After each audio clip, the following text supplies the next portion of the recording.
নমস্কার বন্ধুরা, আমি সোমা। আরও একটা নতুন ভিডিওতে তোমাদের সবাইকে স্বাগত। চলো দেখে নেওয়া যাক আমার আজকের এই রেসিপিটা। আজ আবারও একটা নতুন রেসিপি নিয়ে হাজির হয়ে গেছি। আজ তোমাদের সাথে পটল দিয়ে তৈরি একটা দারুণ টেস্টি নিরামিষ রেসিপি শেয়ার করব। তাহলে চলো দেখে নেওয়া যাক আমার আজকের এই রেসিপিটা। এখানে 500 গ্রাম পটল নিয়েছি। পটলগুলোকে গ্রেট করে রেখেছি। কিভাবে পটলগুলো গ্রেট করেছি একটা পটল দিয়ে দেখিয়ে দিচ্ছি। প্রথমেই পটলটাকে ভালো করে ধুয়ে নিয়ে দুপাশ থেকে অল্প অল্প করে বাদ দিয়ে তারপর পটলের গাটাকে চেঁচে নিয়েছি। তারপর এইরকম একটা ছোট গ্রেটার নিয়ে পটলগুলোকে গ্রেট করে নিয়েছি। পটলের ভেতরকার বীজগুলো যদি কচি হয় তাহলে বীজ শুদ্ধই গ্রেট করে নিতে হবে, আর যদি এরকম দানা দানা বীজ হয় বা পাকা বীজ হয় তাহলে কিন্তু বীজগুলো ফেলে দিয়ে তারপর ভালো করে গ্রেট করে নিতে হবে।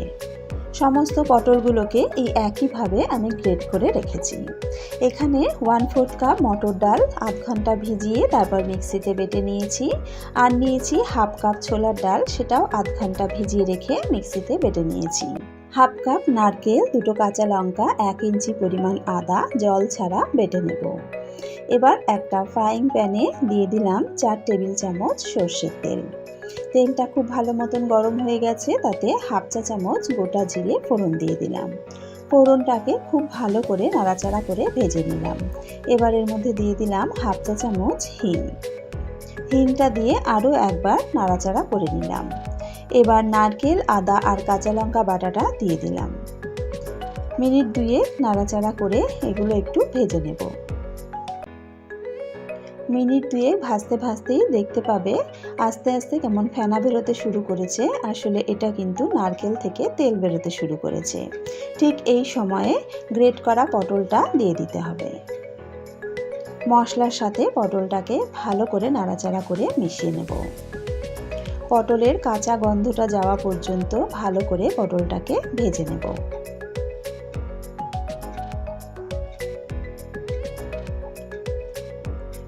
পটলটাকে কিন্তু বেশ সুন্দর করে ভেজে নিয়েছি। এবার এর মধ্যে দিয়ে দিলাম স্বাদ মতো নুন, 1/2 চা চামচ হলুদ গুঁড়ো আর 1 চা চামচ জিরে গুঁড়ো।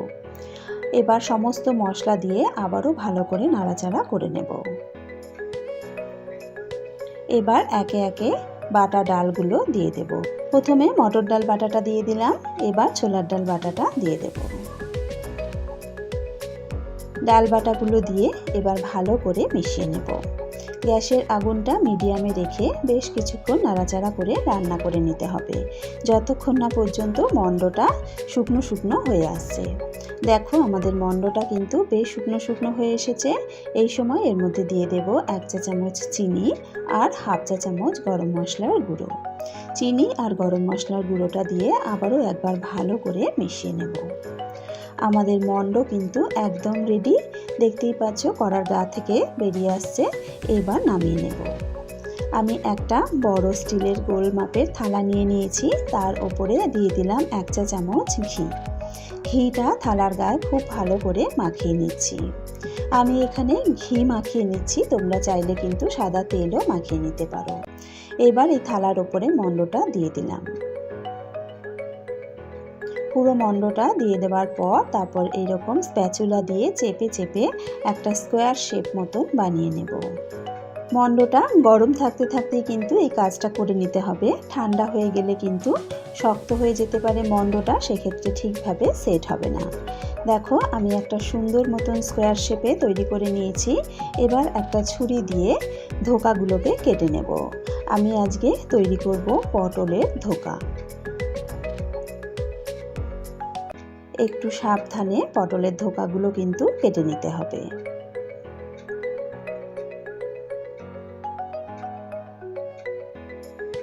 একদিকটাকে এইভাবে কেটে নেওয়ার পর থালাটাকে ঘুরিয়ে নিলাম। এবারে চৌকো চৌকো করে ধোকাগুলো কেটে নেব।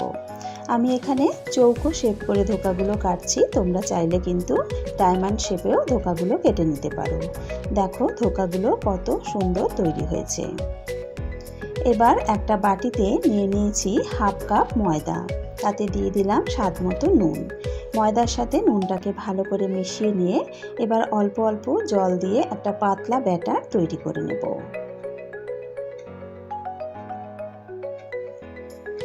একবারেই কিন্তু অনেকটা পরিমাণে জল দিয়ে দিলে ময়দার মধ্যে কিন্তু ডেলা পাকিয়ে যাবে, সেক্ষেত্রে ব্যাটারটা স্মুথ হবে না।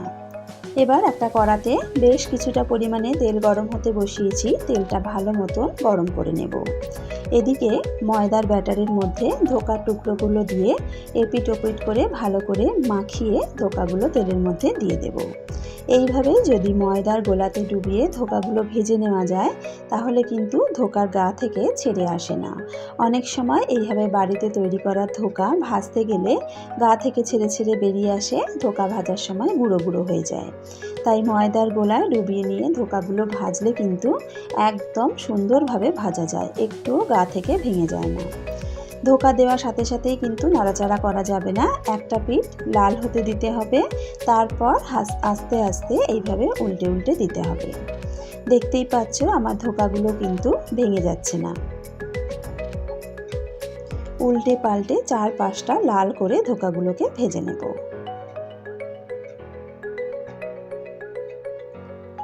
ধোকাগুলোকে আমি বেশ লালচে করে ভেজে নিয়েছি।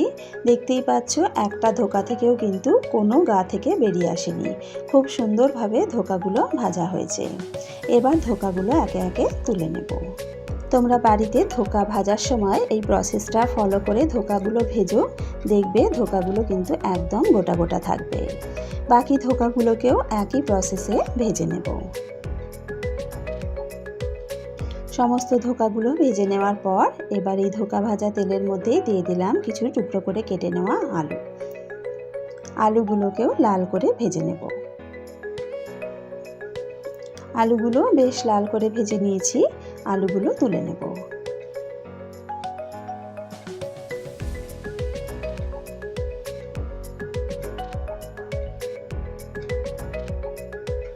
আলুগুলো তুলে নেওয়ার পর এবার গ্রেভি তৈরির জন্য একটা মশলা তৈরি করে নেব। এখানে নিয়ে নিয়েছি 2 বড় সাইজের টমেটো, 1 ইঞ্চি পরিমাণে আদা আর 2 কাঁচা লঙ্কা। আদা আর টমেটোটাকে একটু টুকরো টুকরো করে কেটে নিয়েছি। এবার এগুলো দিয়ে মিক্সিতে একটা পেস্ট তৈরি করে নেব। আলু ভাজা তেলের মধ্যে ফোড়নের জন্য দিয়ে দিলাম 1/2 চা চামচ গোটা জিরে, থেতো করা ছোটো এলাচ, দারচিনি, লবঙ্গ। ফোড়নগুলোকে একটু নাড়াচাড়া করে ভেজে নিলাম। এবার তৈরি করে রাখা আদা, কাঁচা লঙ্কা, টমেটোর পেস্টটা দিয়ে দিলাম। মিক্সারের বাটিটা ধুয়ে আরও একটু জল দিলাম। একই সাথে দিয়ে দিলাম স্বাদমতো নুন, 1/2 চা চামচ হলুদ গুঁড়ো, 1 চা চামচ জিরে গুঁড়ো, 1 চা চামচ ধনে গুঁড়ো, 1/2 চা চামচ দিয়ে দিলাম লাল লঙ্কার গুঁড়ো, আর দিয়ে দিলাম 1 চা চামচ কাশ্মীরি লঙ্কার গুঁড়ো। কাশ্মীরি লঙ্কার গুঁড়ো দিলে তরকারির রঙটা কিন্তু খুব সুন্দর হয়। এবার মশলাগুলোকে ভালো করে মিশিয়ে নিয়ে তেল ছেড়ে আসা পর্যন্ত মশলাটাকে ভালো করে কষিয়ে নেব। দেখো মশলাটা কিন্তু শুকনো শুকনো হয়ে এসেছে। এবার ভেজে রাখা আলুগুলো দিয়ে দিলাম। মশলার সাথে আলুগুলোকেও ভালো করে নাড়াচাড়া করে মিশিয়ে নেব। এবার এর মধ্যে 1/2 কাপ মতন জল দিয়ে দিলাম। জল দিয়ে আবারও একবার ভালো করে মিশিয়ে নেব। এবার মশলা থেকে তেল ছেড়ে আসা পর্যন্ত খুব ভালো করে আলু দিয়ে মশলার সাথে কষিয়ে নেব। আলু আর মশলা খুব ভালো করে কষানো হয়ে গেছে। এবার জল দিয়ে দিলাম। জলের পরিমাণটা কিন্তু একটু বেশি করে দিতে হবে, কারণ ধোকাগুলো ঝোলে দিলেই কিন্তু অনেকটা ঝোল টেনে নেবে। ঝোলটা ফুটে উঠলে একবার ভালো করে নাড়াচাড়া করে নিয়ে চাপা দিয়ে মিনিট 5 রান্না করে নেব। 5 মিনিট পর চাপাটা তুলে নিলাম। 5 মিনিট রান্না করলেই কিন্তু আলুগুলো সেদ্ধ হয়ে যাবে। দেখো আলু কিন্তু খুব সুন্দরভাবে সেদ্ধ হয়ে গেছে। এবার ভেজে রাখা ধোকাগুলো একে একে দিয়ে দেব। এই ধোকাগুলো কিন্তু শুধু মুখেও খেতে খুব ভালো লাগে, ডালের সাথেও খেতে কিন্তু এই ধোকাগুলো খুব ভালো লাগে। সমস্ত ধোকাগুলো দিয়ে দেওয়ার পর হালকা হাতে একটু নাড়াচাড়া করে নিলাম। ধোকা দিয়ে কিন্তু বেশিক্ষণ ঝোলে ফোটালে ধোকাগুলো ভেঙে যেতে পারে, তাই 1 থেকে 2 মিনিট মতন চাপা দিয়ে রান্না করে নেব। মিনিট 2 পর চাপাটা তুলে নিলাম। আবারও একবার হালকা হাতে একটু নাড়াচাড়া করে দেব। এবার এর মধ্যে দিয়ে দেব স্বাদ মতো চিনি। যেহেতু নিরামিষি রান্না, একটু চিনি দিলে কিন্তু স্বাদটা বেশ সুন্দর লাগে। আর দিয়ে দিলাম 1/2 চা চামচ গরম মশলার গুঁড়ো আর 1 চা চামচ ঘি। ঘি গরম মশলা দিয়ে আবারও হালকা হাতে একটু নাড়াচাড়া করে মিশিয়ে নেব। ব্যাস আমাদের পটলের ধোকার ডালনা কিন্তু একদম রেডি। এবার গ্যাস বন্ধ করে নামিয়ে গরম গরম সার্ভ করে নেব। তৈরি হয়ে গেল নিরামিষ দিনের জন্য পটল দিয়ে তৈরি একটা দারুণ টেস্টি রেসিপি, পটলের ধোকার ডালনা। দুপুরের গরম গরম ভাতের সাথে এই ধোকার ডালনা খেতে যেমন ভালো লাগে তেমনই লুচি, পরোটা, রুটির সাথেও কিন্তু খেতে ভীষণ ভালো লাগে। আমার নতুন বন্ধুদের কাছে অনুরোধ রইল চ্যানেলটা সাবস্ক্রাইব করে বেল আইকনটা প্রেস করে নেওয়ার জন্য। আশা করি আমার আজকের এই রেসিপিটা তোমাদের ভালো লেগেছে। যদি রেসিপিটা ভালো লেগে থাকে তাহলে অবশ্যই কিন্তু রেসিপিটা একবার বাড়িতে ট্রাই করো। আর বাড়িতে ট্রাই করলে খেতে কেমন হয় কমেন্টস করে আমাকে জানাতে কিন্তু ভুলো না। আজকের ভিডিও এখানেই শেষ করছি। আবারও হাজির হয়ে যাব একটা নতুন রেসিপির সাথে। সকলে ভালো থেকো, সুস্থ থেকো।